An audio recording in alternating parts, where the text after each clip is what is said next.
6 ತಿಂಗಳಿಂದ 3 ವರ್ಷದೊಳಗಿನ ಮಕ್ಕಳಲ್ಲಿ ಅಪೌಷ್ಟಿಕತೆಯನ್ನು ಹೋಗಲಾಡಿಸಲು ಸರ್ಕಾರಗಳು 10 ಹಲವು ಯೋಜನೆಗಳನ್ನು ಜಾರಿಗೆಗೊಳಿಸಿದರೂ ಸಹ ಸಮರ್ಪಕವಾಗಿ ಜಾರಿಯಾಗದೇ ಇರುವುದು ವಿಪರ್ಯಾಸವಾಗಿದೆ.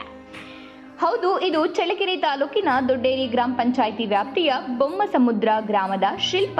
ಇವರ ಮಗು ಹುಟ್ಟಿನಿಂದ ನಿಶಕ್ತಿ ಮತ್ತು ಕಡಿಮೆ ತೂಕದಿಂದ ಬಳಲುತ್ತಿದ್ದು ಅಪೌಷ್ಟಿಕರ ಮಕ್ಕಳ ಪಟ್ಟಿಯಲ್ಲಿ ಕೈಬಿಟ್ಟಿರುವುದು ಬೆಳಕಿಗೆ ಬಂದಿದೆ.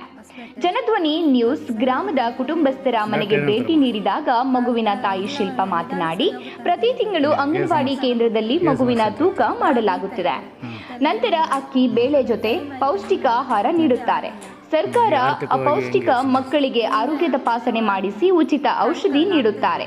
ಮಗು ಹುಟ್ಟಿದಾಗ ಸುಮಾರು 9 ಕೆಜಿ ಇತ್ತು. ಈಗ 3 ವರ್ಷ ತುಂಬಿ 4ನೇ ವರ್ಷಕ್ಕೆ ಕಾಲಿಟ್ಟಿದ್ದು ಈಗ 7 ಕೆಜಿ ತೂಕ ಇದೆ.